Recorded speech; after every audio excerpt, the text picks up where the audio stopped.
आज हम लोग स्टार्ट कर रहे हैं नोट के साथ। पिछले टर्न पर आपने ये एग्जाम्पल नंबर 3 कर लिया था। तो जो ये नोट लिखा है इसमें एक्चुअली में इंक्रीजिंग सीक्वेंस के बारे में बताया गया है कि कोई फंक्शन कोई सीक्वेंस जो है इंक्रीजिंग कब होगा। तो देखिए ध्यान से, a sequence SN is set to increase कर रहा है when Sn plus 1 greater than equal to Sn for every n belonging to n. Sn plus 1 greater than equal to Sn for every n belonging to n. इसका मतलब क्या हुआ कि अगर आप n1 पुट करते हैं तो second member of the sequence पहले मेंबर से बड़ा होगा या बराबर होगा, उसकी वैल्यू जो होगी S3 S2 से, इसी तरीके से S4 S3 से, यानी हर अगला मेंबर बड़ा या पिछली वैल्यू के बराबर होगा, कम नहीं होगा। तो ऐसे सीक्वेंस को हम लोग कहते हैं इंक्रीजिंग सीक्वेंस। इसका एक तरीका और भी लिखने का है, अगर हम चाहें तो ऐसे भी लिख सकते हैं कि Sn प्लस 1 माइनस Sn, दोनों तरफ सब्सट्रैक्शन कर दीजिए, greater than equal to 0 for every n belonging to n, यानी डिफरेंस ले लें Sn प्लस 1, यानी अगले मेंबर से पहले मेंबर का डिफरेंस जो है वो पॉजिटिव या 0 के इक्वल होना चाहिए। अब इसका पूरा इलस्ट्रेशन दिया है, एग्जाम्पल नंबर 4 है, उसमें कई चीजें पूछी गई हैं। Prove that the sequence Sn की वैल्यू दे दी गई है, Sn equal to 2n minus 7 upon 3n plus 2 for every n belonging to n। ये दिखाना है कि मोनोटोनिकली इंक्रीजिंग है, इसको दिखाना है इंक्रीजिंग सीक्वेंस है, बाउंडेड अबव है, बाउंडेड बिलो है। अगर बाउंडेड अबव बाउंडेड बिलो हो जाएगा तो ऑटोमेटिक फोर्थ वाला पॉइंट यानी बाउंडेड तो हो ही जाना है आपका। और फिर कन्वर्जेंट चेक करना है। 5 पॉइंट्स है लेकिन 4 करने होंगे, 4 करने होंगे आपको, उसमें से जो फोर्थ नंबर वाला है वो ऑटोमेटिक आ जाएगा अगर सेकंड और थर्ड क्वालिफाई कर जाएगा। Bounded above bounded below, that is bounded. तो पहले चेक करेंगे हम लोग कि इंक्रीजिंग है कि नहीं, मोनोटोनिकली इंक्रीजिंग, मोनोटोनिकली मतलब इंक्रीज ही करता जाए। तो देखिए वी हैव Sn तो दिया ही हुआ है, 2n minus 7 upon 3n plus 2 for every n belonging to n। Therefore हम डिफरेंस निकाल लेते हैं, जैसा भी हमने आपको बताया कि Sn plus 1 minus Sn calculate करिए। तो Sn प्लस 1 माइनस Sn निकालेंगे तो Sn प्लस 1 की वैल्यू कैसे निकालेंगे, यहां से निकाल सकते हैं। यहाँ पर n की जगह n प्लस 1 सब्स्टिट्यूट कर दीजिए, तो ये हो जाएगा 2n plus 1 minus 7 upon 3n plus 1 plus 2। अब इसे कैलकुलेट करिए तो आएगा आपके पास 2n प्लस 2 आएगा और माइनस 7 तो बना देगा माइनस 5, और डिनोमिनेटर में 3n और प्लस 3 आएगा नंबर में, और 2 नंबर में ऑलरेडी है तो ये 3n प्लस 5 हो जाएगा। तो आई थिंक समझ में आ गया होगा कि Sn प्लस 1 कैसे निकालेंगे। अब Sn प्लस 1 की वैल्यू पुट कर देंगे, Sn की वैल्यू पुट करेंगे, एलसीएम ले लेंगे आप, ये एक एल्जेब्रिक कैलकुलेशन है, आसान है, कर लेंगे।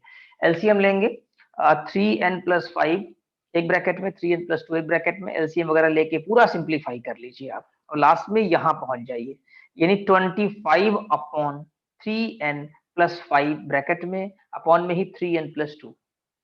तो आप देखेंगे कि ये n जो होता है ना, n कहाँ बिलोंग करता है, नेचुरल नंबर में, और नेचुरल नंबर यानी कि 1 2 3। तो आप जब यहाँ पुट करेंगे n की वैल्यू 1 तभी पॉजिटिव रहेगा, 2 तभी पॉजिटिव रहेगा, यानी हर हाल में ये डिफरेंस हमेशा क्या आएगा, ग्रेटर देन 0 आएगा फॉर एवरी n। तो इसका मतलब क्या हुआ कि इंक्रीजिंग हो गया। Thus we get Sn plus 1 minus Sn equal to positive, therefore we conclude that sequence Sn is monotonically increasing.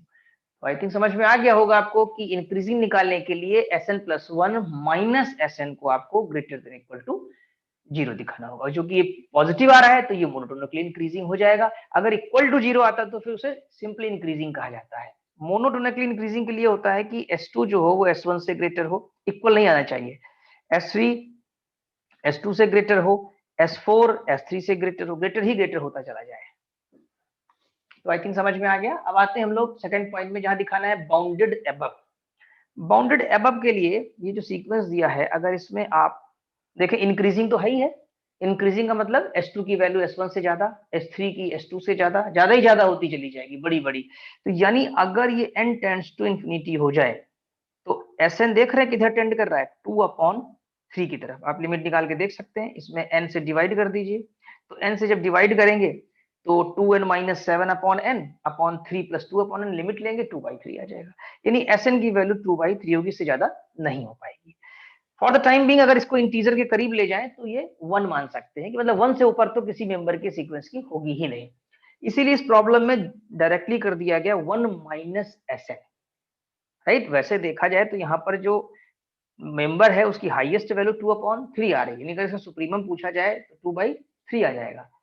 लेकिन यहाँ पर हमने लिखा है कि वैल्यू 1 से ज्यादा नहीं हो पाएगी हर हाल में, क्योंकि वैल्यू आ रही 2/3, तो हमने यहाँ 1 माइनस एस एन कर लिया।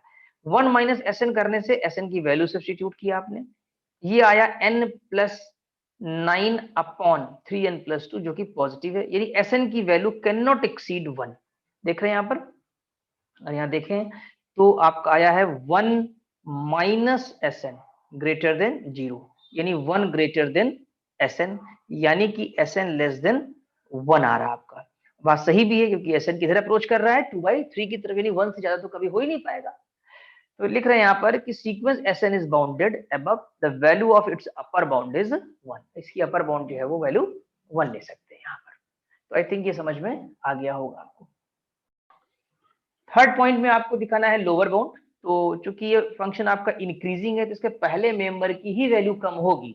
आप देख रहे हैं जैसा कि S2 ग्रेटर देन S1 है, S3 ग्रेटर देन S2 है, तो S1 is a minimum value, वो आप चेक भी कर सकते हैं।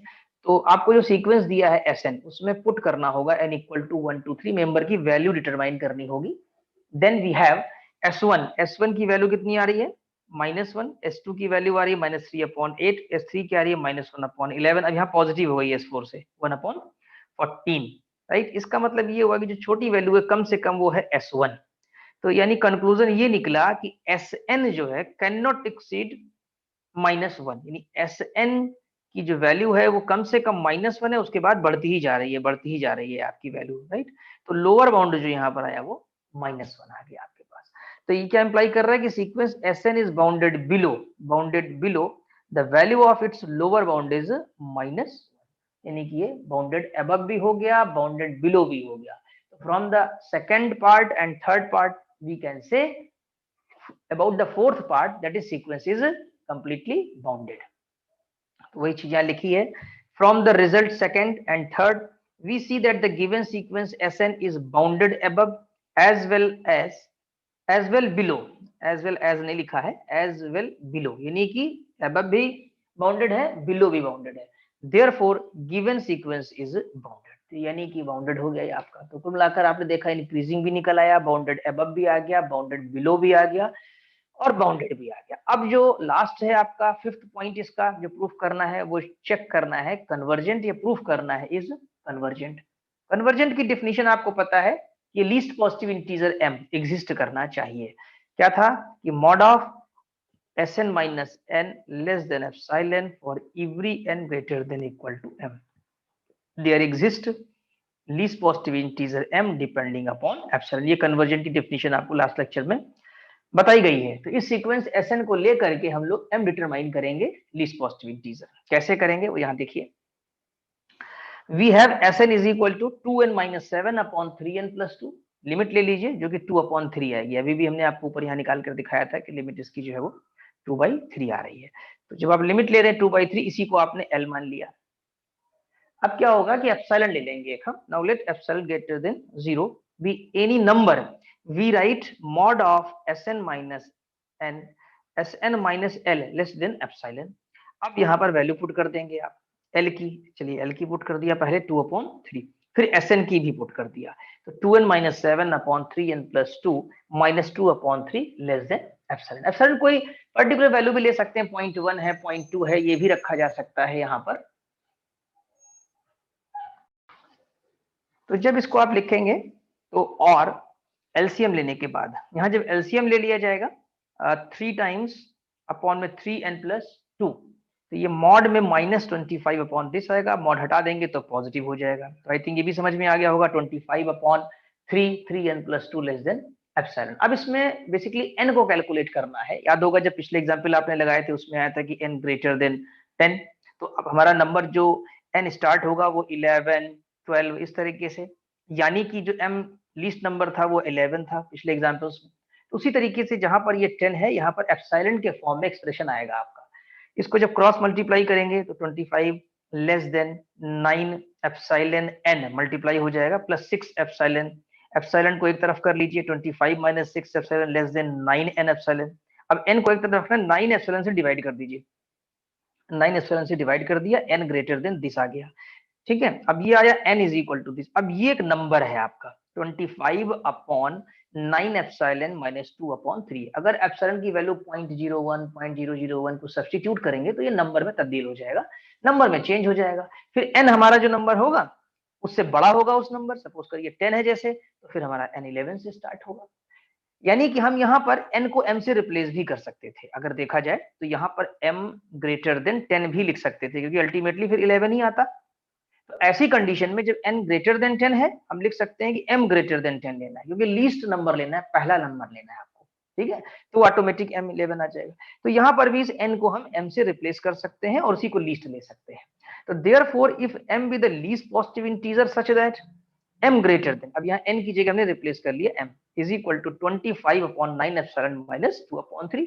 अगर देखा जाए तो ये पूरा फंक्शन बन रहा है किसका, एप्सिलॉन का, एप्सिलॉन पर डिपेंड कर रहा है ये नंबर जो हमारा आ रहा है। तो इसका मतलब है कि नंबर एग्जिस्ट कर रहा है जो हमें डिटरमाइन करना था। तो we have mod of Sn minus 2/3 less than epsilon for every n greater than equal to m। Thus sequence Sn converges to 2/3। इसका मतलब है कि नंबर हमने डिटरमाइन कर लिया है और हमारा सीक्वेंस जो Sn है वो कन्वर्ज कर रहा है, किधर की तरफ कन्वर्ज कर रहा है, 2/3 की तरफ। देयरफॉर अब यानी अगर हम पांचों यहाँ पर पॉइंट्स को कंक्लूड करें तो हम कह सकते हैं all the results are correct, increasing भी है, बाउंडेड अबव भी है, बाउंडेड बिलो भी है और कंप्लीट बाउंडेड है, और हमारा सीक्वेंस गिवन सीक्वेंस कन्वर्जेंट भी है। अब हम लोग डिस्कस करेंगे यहाँ पर क्वेश्चन नंबर 1। क्वेश्चन नंबर 1 में है show that every convergent sequence is bounded but the converse is not true. यानी जितने भी कन्वर्जेंट सीक्वेंस होते हैं वो बाउंडेड जरूर होते हैं, तो कन्वर्ज कर रहे हैं, जैसे क्लियर भी है शब्द से कन्वर्ज। अगर बाउंडेड ना होते, अनबाउंड होते, यानी इनकी वैल्यू बहुत लार्ज हो रही होती तो फिर डाइवर्ज कर जाते हो। लेकिन इस बात समझते हुए भी इसको हमें प्रूफ करना पड़ेगा कि कन्वर्जेंट सीक्वेंस जो है वो बाउंडेड है, उसकी एक लोअर वैल्यू है और एक अपर वैल्यू है, लोअर बाउंड भी है और अपर बाउंड। और फिर ये दिखाना है कि कन्वर्स नॉट ट्रू, यानी कि अगर बाउंडेड है तो कोई जरूरी नहीं है कि वो कन्वर्जेंट ही हो, बाउंडेड होते हुए भी वो डाइवर्जेंट हो सकता है, ठीक, और डाइवर्जेंट ही होगा। तो देखिए कैसे, और कभी कभी हो सकता है ये कि बाउंडेड भी हो और कन्वर्जेंट भी आ जाए, ठीक। कन्वर्स नॉट ट्रू में एक एग्जांपल काफी होगा फेल कराने के लिए। तो फिलहाल पहले हम पहला करते हैं कि every convergent sequence is bounded. तो यहाँ पर हम ये मान लेंगे कि कोई सीक्वेंस Sn जो कि कन्वर्जेंट है, तो let the sequence Sn converges to L। Sn को कन्वर्जेंट मान लिया और L की तरफ कन्वर्ज करा दिया इसको। एक सीक्वेंस Sn लिया और Sn को कन्वर्ज करा दिया L की तरफ और चूज कर लिया epsilon is equal to 1। Then there exists a positive integer, m mod of Sn minus L less than epsilon. अब कन्वर्जेंट है तो ये तो कंडीशन होल्ड करेगी, क्योंकि कन्वर्जेंट की डेफिनेशन है, डेफिनेशन आपने पढ़ रखी है कि mod of Sn minus L less than epsilon for every n greater than equal to m। तो अप्लाई कर दीजिए यहाँ पर, क्योंकि सीक्वेंस हमारा कन्वर्जेंट है। तो ये रखा मॉड Sn माइनस L, ये L है आपका, और लेस देन एप्सिलॉन, यहाँ पर L लेके चलिएगा इसको, ठीक है। अब अगर इसको ओपन करेंगे तो इसका मतलब हमने आपको पहले ही पढ़ा रखा है कि Sn की वैल्यू 1 माइनस ये 1 लिखा हुआ है, यानी ये L माइनस होगा एक्चुअली, बेसिकली L माइनस 1 से लेकर के L प्लस 1 के बीच में, क्योंकि इस केस में जो वैल्यू होती है याद होगा आपको L माइनस एप्सिलॉन से L प्लस एप्सिलॉन के बीच में, हम बता चुके हैं पहले आपको। तो यहाँ पर एप्सिलॉन की वैल्यू 1 ले ली गई है, L अपनी जगह है, तो L माइनस 1 से लेकर के L प्लस 1 तक for every n greater than equal to m। अब इस बात को आप यहाँ समझ सकते हैं एक बार, देखिए कि हमने लिया है mod of Sn minus L less than 1 for every n greater than equal to m, यानी m के बाद। अगर सपोज करिए आपके m की वैल्यू 10 है, ठीक है, तो n की वैल्यू जो स्टार्ट होगी वो 10 है, 11 है, 12 है, इस तरीके से आएगा। अब mod of Sn minus L less than 1, इसको क्या लिख सकते हैं, यानी ये इंप्लाई कर रहा है कि Sn की वैल्यू हमारी L माइनस 1 से लेकर के L प्लस 1 के बीच में है for every n greater than equal to m। ये बार बार लिख रहे हैं क्योंकि यही बहुत इंपॉर्टेंट है। तो ये तो आपको पता लग गया कि जो मेंबर हमारे हैं Sn, यानी यहाँ पर अगर हम डिजिट की बात करें, डिजिट के फॉर्म में लेकर चलें, तो किन मेंबर्स की हम बात कर रहे हैं L माइनस 1 से लेकर के L प्लस 1 के बीच में। अगर हम बात करें तो हमारा जो n है ना वो m या m+1। तो अगर हम डिजिट में बात करें तो 10वें मेंबर की वैल्यू, 11वें मेंबर की वैल्यू, 12वें मेंबर की वैल्यू एंड सो ऑन, जितने भी मेंबर हमारे ये हैं आगे वाले मेंबर, राइट, उनकी वैल्यू जो है वो l-1 से लेके l+1 के बीच। तो बाउंड तो हो गए, इतने मेंबर तो बाउंड हो गए आपके 10वें मेंबर से लेके ऑनवर्ड्स। अब क्योंकि हमारा कन्वर्जेंट सीक्वेंस है तो वैल्यू कहीं ना कहीं तो कन्वर्ज कर रही है, यानी हर मेंबर की वैल्यू फाइनाइट होगी। तो जो मेंबर हमारे बचे, कौन से मेंबर बच गए हमारे पास, यानी कि S1 S2 से लेकर के S9 तक के, इनकी भी कोई ना कोई फाइनाइट वैल्यू होगी। अब अगर इनमें से मिनिमम हो गया कोई नंबर तो हम l-1 नहीं लेंगे, हम S1 को ले लेंगे, राइट। और अगर इनमें से कोई मैक्सिमम हो गया तो फिर l+1 नहीं लेंगे, हम इनमें से कोई मैक्सिमम ले लेंगे। शायद अभी कम समझ में आ रहा हो, फिर देखते हैं ऊपर एक बार आपका। अब इसी चीज को हम यहाँ नंबर सिस्टम में लिख देते हैं। यहाँ पर एक बार फिर से ध्यान दीजिएगा, हम यहाँ पर आपका लिख रहे हैं l-1 मेंबर हमारा SM, SM+1, SM+2 से लेकर के ऑनवर्ड्स लेस देन है l+1, l-1 से l+1 तक। और जो बाहर मेंबर आपके पास रह गए हैं, बाहर कौन से रह जाएंगे, बताया था भी हमने आपको 10 से स्टार्ट है तो 9 तक बाहर रह गए। इसका मतलब बाहर जो मेंबर रह जाएंगे कन्वर्जेंट की रेंज से, तो S1, S2, S3 से लेकर के SM-1 तक तो आपके मेंबर बाहर रहेंगे ये वाले। क्लियर। तो अब इस चीज को देखना है हमें कि किस तरह लिखा गया है। तो K is the minimum of S1, यहां पर हम मान रहे हैं, लेट कर रहे हैं, ध्यान दीजिएगा। Now let K is equal to minimum of S1, S2, S3 up to SM-1 और l-1, यानी कि हो सकता है कि इनमें से ही कोई वैल्यू मिनिमम रही हो आपकी, S1, S2, S3 से SM-1 और l-1 इनमें से कोई ना कोई की वैल्यू जो है माइनस l-1 जो है मिनिमम है। तो मिनिमम वैल्यू हम कहां से कंसीडर कर सकते हैं, इन मेंबर से जो बाहर रह गए हैं S1, S2, S3, उस नेबरहुड से। नेबरहुड का कंसेप्ट आपको पता है कि यहाँ पर L लेते हैं और यहाँ पर हमारे पास मेंबर जो है वो SN से स्टार्ट होते हैं और फिर आगे बढ़ते जाते हैं। यहाँ पर SN या SE को SM भी कह सकते हैं आप, पहला मेंबर। तो जो मिनिमम हमारा है, हमने यहाँ लेट किया है कि K is equal to minimum, minimum of what members, S1, S2 से लेकर SM-1, क्योंकि हमें पता नहीं है कि किसकी वैल्यू कम है, S1 की कम है या S2 की, ठीक। और ये हमारे पास l-1, ये मिनिमम हो गई। और इसी तरीके से हमने कैपिटल में सपोज कर लिया कि पता नहीं बाहर वाले मेंबर की बड़ी वैल्यू हो, S1, S2 से लेकर के SM-1 और फिर ये l+1, क्योंकि l+1 is the maximum value. तो इसी तरीके से हमने यहाँ पर ये सपोज किया है कि K मिनिमम S1, S2 से लेके SM-1 या l-1, और कैपिटल K में S1, S2, SM-1 या l+1।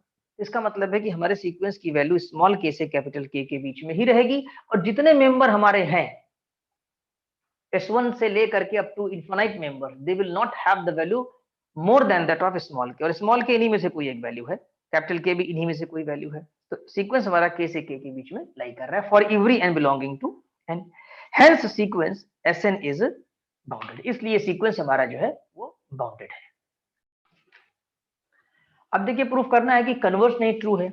The converse of above theorem is not true, it can be shown by an example. कैसे दिखाएंगे एग्जांपल से, as follows, we consider a sequence Sn, एक sequence Sn ले लिया, where Sn is equal to -1 to the power n, और इस Sn में जो S है वो है -1, 1, -1 फिर 1, बार बार वैल्यू 1 -1 के बीच चलेगी, विच इज बाउंडेड। अभी तो बाउंडेड है ना, क्योंकि वैल्यू जो है वो 1 है या -1 है, तो 1 और -1 के बीच बाउंडेड, यानी सीक्वेंस के बारे में हम ये कह सकते हैं इसकी वैल्यू -1 से लेकर के 1 के बीच में रहेगी, which is bounded with lower bound -1 and upper bound with 1, but it does not converge as it has two limit points। अब इसकी दो लिमिट पॉइंट है ना, कोई एक तरफ नहीं कन्वर्ज कर रहा है, ये ऑसिलेट कर रहा है, कभी वैल्यू 1 दे रहा है, कभी आपको -1 दे रहा है, 1 दे रहा है, -1, ये ऑसिलेट कर रहा है, यानी इसकी दो लिमिट पॉइंट आ रही है, तो इसलिए हमारा ये कन्वर्जेंट नहीं होगा, ठीक। तो बाउंडेड है लेकिन कन्वर्जेंट नहीं है। अब देखिए एक है कॉशी प्रिंसिपल। कॉशी प्रिंसिपल के बारे में हम बताते हैं आपको, बहुत ही अच्छा कॉशी ने एनालाइज किया था, और ये चीज आपको भी एनालाइज करना चाहिए बीइंग स्टूडेंट। आप इस चीज को देखिए, चाहे तो यहाँ मेरे पास दो एग्जाम्पल आप इनसे भी देख सकते हैं। जैसे हमने ये लिया हुआ है, एक सीक्वेंस है Tn is equal to 1 + 1/n, अगर इसका पहला मेंबर निकालेंगे तो T1 की वैल्यू आपके पास आएगी 2। T1 की वैल्यू कितनी आएगी 2। अगर निकालें तो T1 की वैल्यू आपके पास 2 आ जाएगी। फिर T2 की निकालेंगे तो 3/2 आएगी, 4/3 आएगी। अगर हम देखें तो ये हमारा सीक्वेंस जो कन्वर्ज कर रहा है, यहाँ हमने लिखा है Tn कन्वर्ज कर रहा है 1 की तरफ, जैसे जैसे n चल रहा है इंफिनिटी की तरफ। तो कन्वर्जेंट सीक्वेंस है, उसी पर कॉशी ने अपना एक प्रिंसिपल दिया कि as the member of the sequence comes near to limit, as the member of the sequence comes near to limit, जैसे जैसे लिमिट के नजदीक आते हैं, जैसे ये 1 है, 1 के नजदीक आएंगे मेंबर, पहला T1 है, T2 थोड़ा नजदीक आ गया 1 के, T3 भी 1 के नजदीक आ गया, T4 भी आ गया। अगर हम T10 लिखेंगे तो और नजदीक आ जाएगा, T100 और नजदीक आ जाएगा। साथ ही साथ यानी अगर मेंबर लिमिट के नजदीक जा रहे हैं तो आपस में भी क्लोज हो रहे हैं, they are also coming near to each other. अब T1 और T2 के बीच की दूरी ज्यादा है, लेकिन T2 और T3 के बीच की दूरी कम है। अगर यही हम T4 बनाए अभी अपना, तो शायद वो T4 T3 की कम होगी। अगर इस तरह हम बात करें T100 और T101 के बीच की दूरी, तो और कम हो जाएगी। तो यहां पर कौशी ने जो एनालाइज किया, बहुत अच्छी चीज एनालाइज की, बहुत अच्छे से कन्वर्जेंस को ऑब्जर्वेशन किया कि मेंबर ऑफ द सीक्वेंस, यानी विजुअलाइज किया उन्होंने कि मेंबर ऑफ द सीक्वेंस का बिहेवियर कैसा होता है जब हमारा सीक्वेंस कन्वर्जेंट होता है। तो if a sequence SN is convergent, convergent लेके चलना है आपको, then for a large number यानी वैल्यूज ऑफ एन। अब हमने तो आपको T1 T2 T3 पे ही बताया कि S1 S2 लार्ज, यानी मान लीजिए 1000 मेंबर, 1001 मेंबर, 1002 मेंबर, इस तरीके से, ठीक। The member of the sequence Sn being near the limit, being near the limit are also near each other, यानी जितना जितना वो नजदीक आएंगे लिमिट के, वैसे वैसे वो आपस में भी नजदीक आते जाएंगे। जैसे कभी आप देख सकते हैं रेलवे स्टेशन पर टिकट विंडो पर होता था, अब तो कम भीड़ लगती है, ठीक। जैसे भीड़ लगी हो किसी विंडो पर, चाहे एडमिशन फॉर्म ले रहे हो आप कभी, अब तो ऑनलाइन हो गया है, ठीक। तो होता क्या था उसमें कि जो विंडो के पास होते हैं तो बिल्कुल क्लोज होते हैं एक दूसरे के, जो विंडो से दूर क्यू में होते हैं वो थोड़ा थोड़ा सा हट के भी रहते हैं, नहीं टच कर रहे होते हैं एक दूसरे को। तो बिल्कुल ये एक नेचुरल लॉ है कि जैसे जैसे कन्वर्जेंट सीक्वेंस के मेंबर लिमिट की तरफ जाएंगे, वैसे वैसे वो आपस में भी एक दूसरे के क्लोज आते रहेंगे, ठीक। अब इस बात को इन्होंने मैथमेटिकल कैसे प्रूफ किया? मैथमेटिकल ऐसे कहा कि the necessary and sufficient condition for a sequence Sn to be convergent is that to given epsilon greater than 0 there corresponds an integer m such that mod of Sn plus p minus Sn less than epsilon for every n greater than equal to m p greater than equal to 1। यहां कर क्या रहे हैं कि m को आपका जो है एक फिक्स कर दिया, इन्होंने जो लिखा है mod of Sn plus p minus Sn less than epsilon for every n greater than equal to m and p greater than equal to 1। Basically किया क्या कि जैसे मान लीजिए आपने यहाँ पर m की वैल्यू 10 पता हो गई, लीस्ट नंबर, ठीक। तो आपने यहाँ पर लिख दिया S10 plus p minus S10 less than epsilon, right.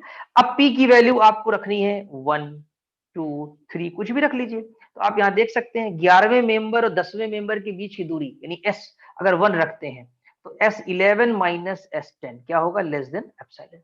अगर इसका और इलस्ट्रेशन चाहते हैं तो हम लोग इस पे कर सकते हैं इस तरीके से, एक एग्जांपल लेकर के, जो अभी आपने किया कि mod of Sn plus p minus Sn less than epsilon for every n greater than equal to m p greater than equal to 1। तो इसमें अगर एग्जांपल में जाएं तो एक हमने बहुत पहले भी आपको बताया था, Sn is equal to 1/n ले लें आप, ठीक। 1/n लेंगे तो यहाँ पर जो इसकी लिमिट आएगी वो क्या आएगी, अगर आप ध्यान से देखें तो ये 0 जा रहा है, ठीक है। और इसका पहला मेंबर जो आएगा आपके पास S1 वो 1 आ रहा है, और जो दूसरा मेंबर आ रहा है वो 1/2 आ रहा है, तीसरा मेंबर जो आ रहा है वो 1/3 आ रहा है। यहाँ पर हम 10वें मेंबर की बात कर लेते हैं तो ये 1/10 आएगा, और यहाँ पर एक नंबर आपके पास 0 आ जाएगा, राइट। अगर हम इसी इनइक्वालिटी को यानी एप्सिलॉन की वैल्यू 0.1 लेके सॉल्व करें तो याद होगा आपको mod of Sn minus n less than epsilon for every n greater than equal to m, ये हम कन्वर्जेंट सीक्वेंस के लिए अप्लाई करते हैं। तो अगर हम इसको यहाँ पर एक बार सिंप्लीफाई करें तो 1/n, l की वैल्यू यहाँ 0 है, देख रहे हैं लिमिट हमारा जो है 0 आ रहा है, कन्वर्ज कर रहा है, लेस देन एप्सिलॉन, और यहाँ पर ये हो जाएगा 1/n less than epsilon, that is अगर देखें तो n greater then 1 upon epsilon, यानी 1 अपॉन 0.1 यानी कि 10, राइट। तो एक्चुअली में जो m है या n कह दीजिए आप, तो n है 11 12 13, पहले बता चुका हूं मैं। तो जो m की वैल्यू स्टार्ट होगी आपकी, जो m की वैल्यू स्टार्ट होगी वो 11 12 13 इस तरीके से ये इनइक्वालिटी होल्ड करेगी for all values of 11 12 13 14, right. तो अब ये कॉशी ने इसके अंदर ये चीज लगाई यहाँ पर आकर के, ठीक। अगर आप यहाँ पर m बात करें कि m हमारा 11 आ गया, तो अब यहाँ 11 रख के चेक कर सकते हैं आप, S11 plus P minus S11, right, less than 0.1, clear, ये चीज आई। अब यहाँ पर आप P की वैल्यू स्टार्ट करिए, तो अगर आप P मान लीजिए 1 रखते हैं तो S12 minus S11 less than 0.1 hold करेगा कि नहीं? हाँ बिल्कुल करेगा। 12वें मेंबर और 11वें मेंबर के बीच की दूरी 0.1 से कम होगी, बिल्कुल कम होगी। अगर आप ऑब्जर्व करें तो 11वां मेंबर इसके अंदर यहाँ पर आएगा S11, 12वां मेंबर भी इसी के अंदर आएगा। अगर 13वें मेंबर की बात करें, that is 13th member, 14th member, जितने भी होंगे they all will be in the neighbourhood of epsilon neighbourhood of the limit, right. ये जो है ये लेंथ आपको जो दिखाई दे रही है 1/10 वाली, जिसको मैं ये डार्क कर दिया इस समय ग्रीन कलर से, ये लेंथ पूरी आपकी 0.1 है। अब n आप कुछ भी रखिए, अगर आप n कहें सर हम 100 रखेंगे, यस यू कैन पुट 100, तो आप 100 पुट कर दीजिए, तो mod of 100 plus p minus s 100 less than 0.1। अब आप फिर p रखिए, p की value greater than equal to 1, यानी आपने 100 वाला मेंबर फिक्स कर लिया है और उसके आगे के मेंबर को रन करा रहे हैं आप। तो आपने 1 रखा तो 101 मेंबर जो होगा 101 मेंबर की 100 मेंबर से 0.1 दूरी कम हो, अंदर ही तो रहेंगे दोनों, क्योंकि 100वां मेंबर जो होगा 100th मेंबर 101 इसी के अंदर ही तो रहना है। जैसे एक कमरे के अंदर कुछ लोग हों तो उन दोनों की आपस की दूरी उस कमरे की लंबाई से ज्यादा नहीं हो सकती। एक रूम हमारे पास है, अगर यहाँ पर एक रूम है, फ्लोर दिख रहा है, यहाँ पर कुछ लोग खड़े हुए हैं, राइट। तो जो मैक्सिमम डिस्टेंस हो सकती है वो इनके बीच की दूरी जो वॉल होंगी इससे ज्यादा नहीं जाएगी। तो वही कौशी कहना चाहते हैं कि maximum distance that of any member which are in the neighbourhood of that limit can not exceed the epsilon, यानी आपस में भी वो पास पास आते जाते हैं, ठीक। तो आई थिंक पूरा समझ में आ गई होगी नेसेसरी कंडीशन कौशी की, कि कौशी क्या कहना चाहते हैं। तो अब एक सीक्वेंस के लिए, यानी कि उसको कौशी सीक्वेंस कब कहा जाएगा, when we say it is a Cauchy sequence, तो इसकी डेफिनेशन बनाई, a sequence Sn is said to be a Cauchy sequence if for given epsilon greater than 0 there exists a positive integer m, ये m का होना जरूरी है तभी तो कन्वर्जेंट भी आएगा, such that mod of Sn minus Sm less than epsilon. Actually इन्होंने Sn प्लस p को जो है वो Sn से रिप्लेस कर दिया और ये जो नंबर n है उसको m से कर दिया, क्या किया, फिक्स कर दिया उसको, क्योंकि n आपका कहां से स्टार्ट है, n स्टार्ट है m से, तो यहाँ पर n की जगह m ले लिया और Sn प्लस p को p के साथ मर्ज करते हुए एक जनरल नंबर बना दिया इसको यहाँ पर, राइट। तो m कर दिया फिक्स और Sn कर दिया। तो यानी कौशी सीक्वेंस के लिए आप फार्मूला याद रखिएगा कि mod of Sn minus Sm less than epsilon for every n greater than equal to m। तो जैसे कन्वर्जेंट की डिफिनीशन है उसी तरह से कौशी सीक्वेंस की ही है कि सीक्वेंस को हम कौशी सीक्वेंस कब कहेंगे, जब mod of Sn minus Sm less than epsilon for all n greater than equal to m। तो आई थिंक पूरा समझ में आ गया होगा।